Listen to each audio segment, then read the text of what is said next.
happening. Welcome back to What You'll Learn. My name is Adam Ashton. And my name is Adam Jones. Right now we are reviewing Chapter 14, Resist the Downward Pull of the Group, of the Laws of Human Nature by Big Rob Greene. Chapter 14, Resist the Downward Pull of the Group, the Law of Conformity. We have a side to our character that we are generally unaware of, a social personality, a different person we become when we operate in groups of people. In group setting, we unconsciously imitate what others are saying and doing. We think differently, more concerned with fitting in and believing what others believe. We feel different emotions infected by the group mood. We are more prone to taking risks, to acting irrationally because everyone else is. This social personality can come to dominate who we are. Listening so much to others and conforming our behaviour to them, we slowly lose a sense of our uniqueness and the ability to think for ourselves. The only solution is to develop self-awareness and a superior understanding of the changes that occur in us in groups. With such intelligence, we can become superior social actors, able to outwardly fit in and cooperate with others on a high level while retaining our independence and rationality. Oh yeah, that's a really good one, man. So at the start of every chapter in the book, Robert Greene has a big story to really hone in on the message he's trying to deliver. And the story he's got here is the story of Chairman Mao, who really headed up the Cultural Revolution of China. And it's well known that, hundreds of millions of people died under this.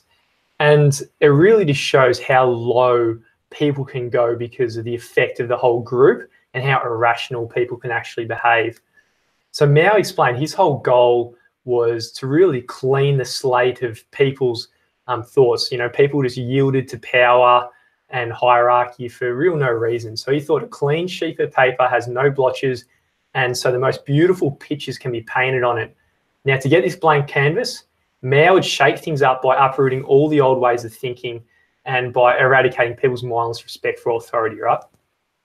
But his strategy had one fatal flaw, and that was when people operate in large groups, they do not engage in nuanced thinking and deep analysis. They get very emotional and very excited. And that's exactly what happened. When he uprooted everything, human nature really just came out, and all this shadow side of everybody came out, and all of a sudden there was a lot of death and destruction, and nothing really productive happened. And it is just a great story about how low people can go. And the way to read such a story is to think, if you were in that cultural group environment, you'd probably be doing the same thing and murdering people and so forth. Yeah, because everyone got so caught up in that group, and it was almost like this self-perpetuating thing. Because the group was doing it, more people started doing it. And then when more people in the group were doing it, the group was doing it more and more and more. So it was just this vicious cycle. And he says that maybe we think that this is just one extreme example in history and it's irrelevant because, today we're not like that. We're sophisticated people in these high-tech offices and everyone's polite and civilized to each other.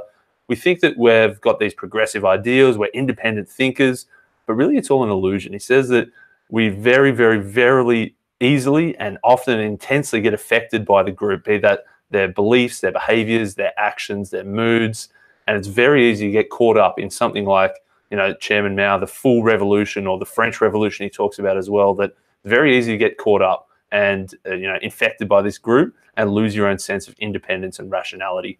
Now, to resist this downward pull that the group might exert on you, you need to conduct a very different experiment to what Mao did. And you need to develop the ability to detach yourselves from the group and create some mental space for some true independent thinking.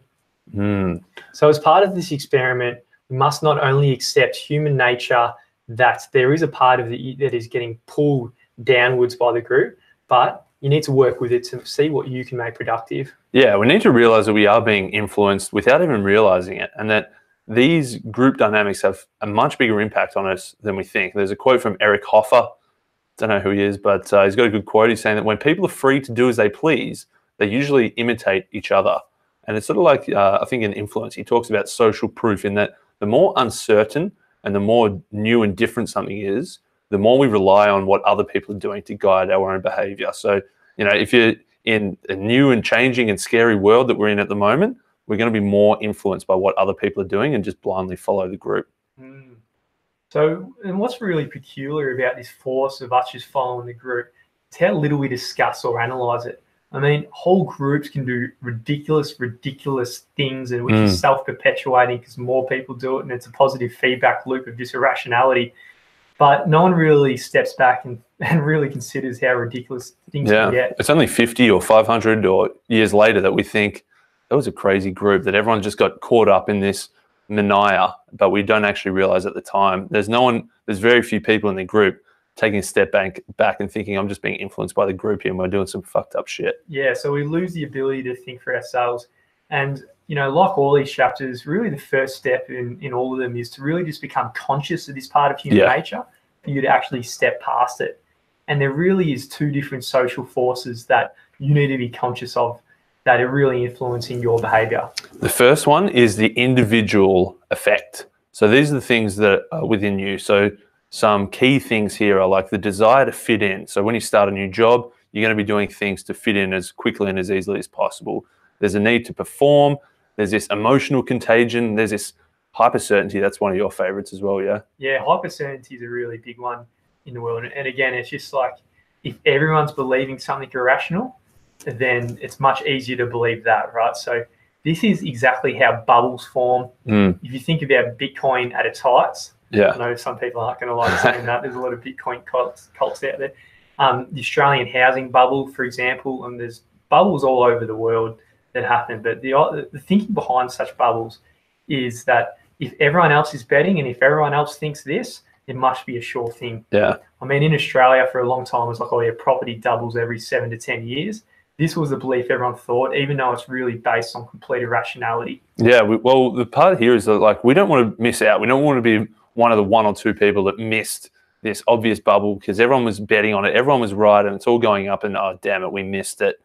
Whereas we can think if we do get on it and it doesn't work, well, at least, we're covered by thousands of other people doing the exact same thing. It wasn't just our own fault that we messed up. Exactly. Usually you lose accountability. If you make one of your own bet on something, and there's only a few who did it, you'd feel ashamed because you were such an idiot by yourself doing it. But if it's the whole group, you're kind of shielded by everyone being an idiot, so you don't have to be accountable. Yeah, so that's the first one, is the individual effect, and now want to fit in with the group.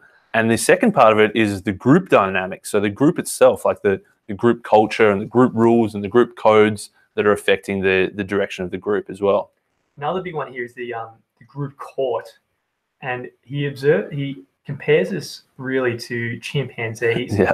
So Robert says if you go to a zoo and you look at chimpanzees, there's going to be an alpha male of some sort, and then all the chimpanzees around this alpha male are going to act a little bit differently by fawning or imitating and just struggling to form closer ties to the alpha male. And this really dictates a lot of the behavior that happens in the chimpanzee tribe. Yeah, they completely change their behavior based on these power structures of who's got more power, who's got less power, and that completely dictates their actions. And obviously that's obvious in chimpanzees with the alpha male, but in the human world as well. If you think of the CEO or the boss or the owner or the critic or the person who's created the author of the book, these are the people that are the alpha males, of the chimpanzee world in the human world. And they're the powerful people that we then completely mutate our behavior towards and completely change our behavior and what we do. The more powerful the leader, the more powerful the gamesmanship. And again, this is something that we all do. If you think of you yourself and say if you're in a big corporate, the CEO walks in and sits next to you, you're going to act differently. Yeah. Like the little chimpanzee in the zoo, which we probably don't want to admit we're quite similar to them. Yeah, exactly. So what we do when we change our behavior, firstly, is we want to gain the attention of the leader. So we want to ingratiate ourselves with them as much as possible. So we're doing whatever we can to sort of stand out, flatter them, and get closer to the alpha of the group. The second thing, you need to really pay attention to all the other courtiers. It's not just you just trying to impress the CEO or the business owner or the book author. It's all the other people around you. Now, if you stir up envy in all the other people around you and you're getting too close to the CEO and you're being much more brilliant than them, it's going to make them look bad. And what they're going to do is they're going to make you suffer death by 1,000 cuts with all the gossip and all the unconscious ways people can bring people down. You got to really carefully navigate this. It's a real Machiavellian sort of. You love that shit. Because you got to, on one hand, you got to stand out to impress the alpha, but on the other hand, you can't stand out too much. Otherwise, the rest of the group's going to try and drag you back down. So it's a real tough one to navigate, mate. I love that. Thank you, mate. So there's like at every chapter, he's got some real practical advice. So your task as human nature is first, you need to become the observer of yourself as you interact with groups of any size. Mm-hmm. Begin with the assumption that you are not merely as much the individual as you imagine. When you're around different groups, you're going to change a lot to suit the environment or the different effects that we've already gone through. Yeah, that's the first thing. So we're conscious of it in general. Now we need to look at ourselves, and we realize that when we're at home with our family in that group, we act a certain way. When we're with our friends, we act a certain way. When we're at work, we act a certain way. So we've got to be ruthlessly frank with ourselves and realize our different behaviors and our different beliefs are determined so strongly by the group that we're in at that time. Now, a lot of groups will be pulling you downward in the wrong direction, but it is possible to go the other way. It is possible to get an upward pull of the group. And this is the group he characterizes as the reality group. Yeah, so you got to be obviously very careful in the groups that you pick. And you want to be striving towards what he calls this reality group. So the good group is a group that gets things done, they make things, they solve problems, they generally add value to the world. It's not a destructive group like the French Revolution or like the Chairman Mao craze that took over, or like the Australian property bubble, which is a very negative group. Yeah, exactly. If you think about Mao, these the social forces that were instilled on people was to something extremely destructive through death, murder, and all this kind of stuff. But you can have the same social forces effect on people on a collective purpose. There's something good in the world. So say if you're running a company of some sort and you've got a collective vision of improving something, all of a sudden the same energy and excitement that kill people can be pushed towards something good. Yeah. And again, if you're conscious of this, you can start choosing the groups where they will pull these forces from you that you can't change in the right directions. Yeah, it's going to be very hard for you to create a group like this. So instead, we need to be ultra conscious of what groups are we associating with? What effect are they having with us? Are they drawing us down? And if they are drawing us down, we need to find the right kind of group that is going to pull us upwards, this reality group that's going to be beneficial. So choosing the groups you associate with is super, super important. Choose the group, choose the group, choose the group, choose the group, choose the group.